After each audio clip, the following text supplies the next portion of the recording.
No wonder they call James Carville the Raging Cajun, because his mind, whatever's left of it, is a Cajun kitchen gone wild. The gumbo's boiling over the pot. The shrimp jumped ship decades ago. That Raging Cajun has lost the recipe, and that's why he's serving up conspiracy theories that'll have your brains running out the other side. So, yesterday he released a video analyzing the Oval Office blowup between Donald Trump and Vladimir Zelensky. And his theory was that the reason it blew up is because Donald Trump has an STD. Yeah, an STD, y'all. So, maybe if James Carville would quit hollering like a hurricane and stir some common sense back into that mental pot, he'd actually make sense. So I'm going to respond to his video because it is absolute nonsense. It is going viral right now. It has like 80,000 likes, over 1.5 million views, and it's being shared not just on YouTube, but clips of it have been taken. They're going viral on TikTok, Instagram, Twitter. I mean, everyone is sharing this everywhere, and I just felt the need to respond. For those of you who want to watch his segment uninterrupted, I'm going to pin a link as the top comment below. It is an 8-minute video, just to let you know, but in case some people don't want to see my commentary and analysis in real time, you can go ahead and watch that first, then come back to the video. But with all of that being said, let's go. I was going to comment on something else, but it's impossible for me to ignore the events in the Oval Office earlier today. It's stunning. I think anybody watches this saw it. And I'm torn for an explanation, but there's something clear. There's an expression here in South Louisiana. It's not totally true, but it's you mostly hear it from black people. And they'll say, that boy ain't right. And somebody's obviously having some kind of a personality disorder or whatever. Okay, we're not even a minute into this, and for whatever reason, he has to bring race into the mix, probably because the Democrats have conditioned everyone on their side to view everything through the lens and the prism of race. But he's, kicking off with this folksy Louisiana saying, which coincidentally I've never heard in Louisiana. I have heard it from people of all sorts of different backgrounds, not just black people. I think that was a moment of James trying to get some street cred there. Nice try. But he's really implying here that Trump has a personality disorder, and that's why what happened in the Oval Office happened. He's studying the stage for his unhinged conspiracy theory here. And because it's so unhinged, he has to create a cultural moment in which he can hopefully have some street cred and relate to the common man, common person. He's trying to sound relatable while he's about to throw Trump under the crazy bus. Well, when you look at Trump, the first thing that comes to your mind, that boy ain't right.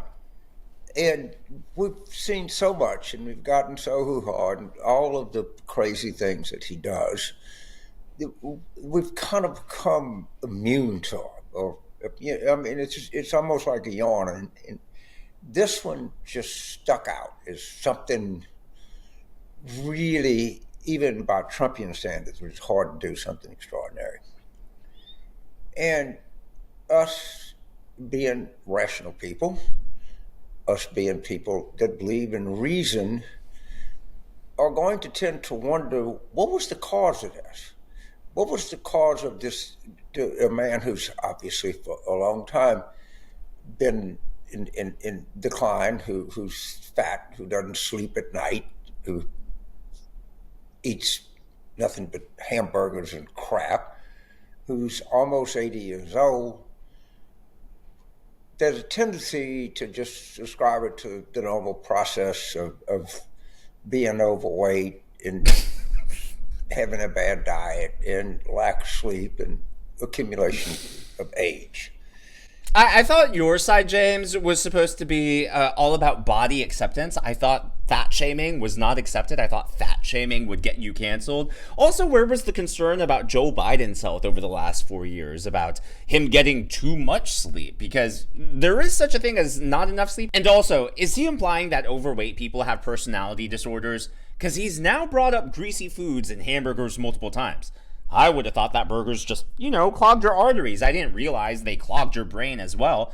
Thank you, MD Carville, for that lesson. He hasn't even gotten to his point, and he can't settle down on which theory is right. Did Donald Trump behave that way because he's old? Did Donald Trump behave that way because he's fat? Did Donald Trump behave that way because he eats hamburgers? No, it's because he has an STD. This is all just setting the stage for the big reveal. But I'm not sure that explain something is about it today. And I'm a guy, I like to ask questions. I like to speculate on things. That's why we have this YouTube channel. That's why you viewers and listeners, that's why we get along as well as we do. And I want to see the possibility that maybe I had a point considerably earlier than this when I pointed out on this very channel where Trump had red splotches on his hand, which I was told by any number of medical professionals that when you see that condition, the first thing that you suspect is syphilis. We know from any number of videos that his wife doesn't want to get in the same zip code as him. If you had a spouse that had syphilis, I'm not saying he does. I mean, let me be clear. I'm just asking questions. But what you saw is madness. And I don't mean madness like I'm mad at you, you mad at me, you didn't say this. I'm talking about madness like King George III kind of madness. And it could be a combination of being a fat fucking slob, which of course he is. It could be that he can't sleep at night because his beached whale body can't allow the circulation it needs. I don't know. I'm not a sleep specialist or a medical doctor.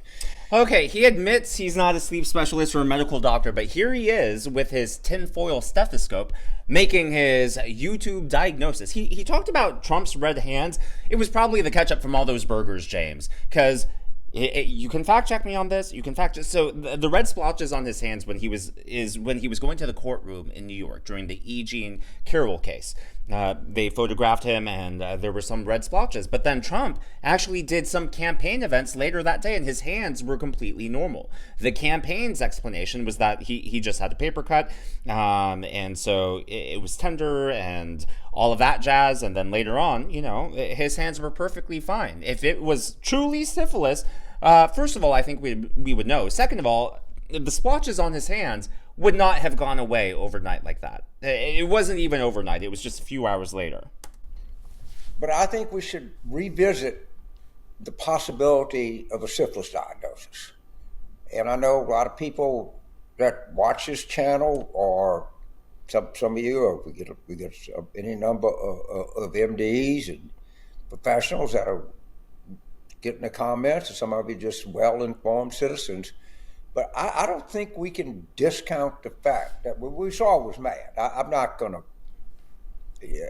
concede that I'm just asking questions.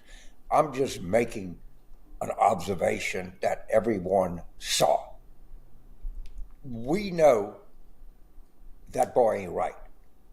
We know that boy ain't right. Who is everyone, James? Because there is not universal agreement on what happened yesterday. Yesterday, I created a video explaining what I truly believe to be the objective point of view of what actually happened. And I think that Zelensky instigated a large part of that meltdown. Does that mean that I agree with how Trump and Vance handled it?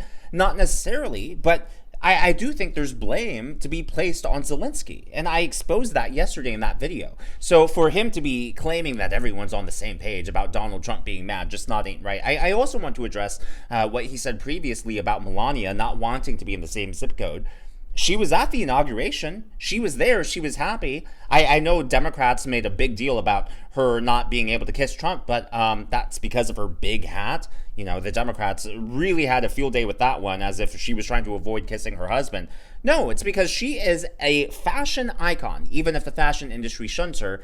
And she was dressed amazingly, stunningly, and the hat was a core part of the outfit, and Trump didn't want to knock it off her head. Also, the White House tours have resumed, and from what I've read, Melania has played a huge part in helping prep those White House tours. I'm pretty sure that's in the same zip code as where Donald Trump's at. Know that. We saw it. And we know that even in the world of Trumpian standards, that the kind of, oxymoron to say Trumpian standards, but we know this represents a significant deterioration. And I think we owe it to ourselves to question very deeply and I see this, all these stories. Jake Tapper's got a new book out about President Biden and who saw the fact that he had lost a step or two in the cognitive area. I don't know. I mean, but that's the kind of question people start to ask. But my question is, who in the White House are around Trump? Because they have to know. I mean, we saw it. They have to see that madness, just knowing the way things operate, and the way things operate. James has gone full swamp fever here. He is completely discounting what we all saw.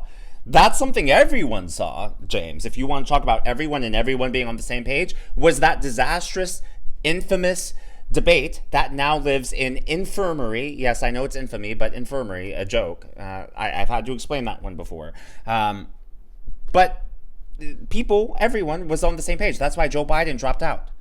He is completely ignoring that and now is doubling down on this crazy conspiracy theory as if he's auditioning for House MD and is flunking the pilot episode or something. This is a cry of help from a man who has lost the plot here. Again, he opened the video, couldn't make up his mind. Did Trump go mad because he's fat? Did Trump go mad because he's old? No, Trump went mad because he has syphilis.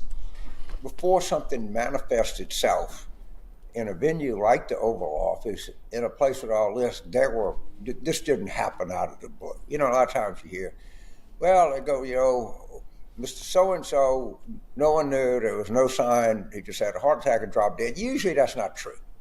Usually maybe ignored the signs or something like that, but usually there are indications. I cannot not believe that there were not indications to people around Trump that there had been a significant, and all I know, maybe sudden deterioration. But he still hasn't proved how Trump has deteriorated. That entire Oval Office interaction, whether or not you approved or disapproved of Trump's actions, it was very clear that Trump was cogent. He was there. He was able to speak clearly. He was upset, but that's not the same thing as madness. He hasn't lost his marbles, unlike Joe Biden. Look, Trump is living rent-free in James Carville's head right now. He is just, every time James Carville releases a video, it is a conspiracy theory going down the YouTube rabbit hole. And he's turned into the WebMD doctor who's waving a voodoo doll around, acting as if he knows what he's talking about. And then he cloaks it in this innocent, oh, I'm just asking questions. No, you know exactly what you're doing, James. You need to check your own mirror, because that grip on reality is looser than you know. Go forward, we're going to keep exploring I don't want to call it a syphilis diagnosis, because I'm certainly not able, I'm not qualified or trained to diagnose anything, much less syphilis. But we got to do a little research here, and we got to see, does this fit an overall explanation? Would this, or the mental issues that come in, I don't know if it's tertiary or secondary syphilis, I'm really not schooled enough, or all I know it could be gonorrhea. I mean, but there's some possibility that we have watched the effects of the latent STD, I guess called sexually transmitted disease. But I mean, sure, there's a possibility. There's a possibility of everything. Technically, there's a possibility I could see a snake with legs, though I think that would be a lizard. I have no idea how James thinks he has any credibility, thinks that anyone's gonna take him seriously. By the way, the laughs you've heard in this video are not fake. I'm not putting them on. Like, every time I laugh, it's not necessarily because I'm agreeing with it. Well, no, it's so ridiculous what he's saying, and he's saying it with such a straight face. He really is tinfoil stethoscope. Yeah, that's forget about a tinfoil hat. He is, like I said, he is the WebMD doctor waving a voodoo doll around. He's putting it out there into the universe because that's what he wants in his heart of hearts. And the fact that people actually take this man seriously, the fact that all these clips on Instagram, TikTok, like, everyone's like, oh yeah, he has a point, the splotchy hands. And they turned a blind eye to Joe Biden. How quickly they forget. It's funny too because most of the Democrats, it's like you can't have it both ways. They're saying he doesn't have the temperament to be president. They're saying he's Putin's puppet. They're saying he's pro-Russia. They're saying that he's just trying to show he has a big bark, a big stick. Well, it can't be all of those things. And then also, well, he also has syphilis. Like, which is it, Democrats? They want to put everything in this raging kitchen boiling pot, and that's why the gumbo is boiling over. It like can't be contained in James Carville's head, and it looks like the syphilis theory right now is what's really bubbling over into the public sphere. I'll be looking at your comments, and if you think I'm totally off base, you're not going to hurt my feelings, because I'm just doing this kind of without consultation, but I'm just asking questions. And again, like I said earlier in the video, I left a link down below to his video. So go ahead. He asked you. Go ahead to that video and let him know what you think about his theory, his insane theory. And then I would also encourage you to start voting down the top comments. And I hope I don't get in trouble on YouTube for saying that. But yeah. You know, that's why we have our democracy, or at least until now, we have our First Amendment rights, because we're able to ask questions. And my question is this: could this dramatic event, this deterioration, this unlike any other event in history, could there be a scientific explanation for why it happened? I don't know, but I think it's a discussion that we need to open up and have. Thank you, and hopefully we can come back at some point with something a little more pleasant than, does the president have symptoms of advanced syphilis? I don't know, but I'm asking questions. Thank you. Yeah, like I said, he's just clouding it and I'm just asking questions so he can come out like an innocent good guy here, if and when he's proven wrong. Just, whew. Okay, typically I would say something more at the end of the video, but Drogon is definitely giving me the eye that he wants to go for a walk, so we're going to go for a walk. Let me know your thoughts down in the comments below. And I do know for a fact that I have MDs as well as nurses. You guys have let me know down in the comments previously, MDs and nurses. So for those of you that are, please chime in. Let me know. Do you think Trump has syphilis? Are you seeing the symptoms? Is that even possible to diagnose from, as James Carville put it, not even being in the same zip code? Let me know your thoughts down in the comments below. If you haven't already, please be sure to give me a thumbs up. I know it's a simple thing to ask for, but it really does help me reach more viewers like you in the algorithm. Be sure to smash that subscribe button and to check out one of these videos.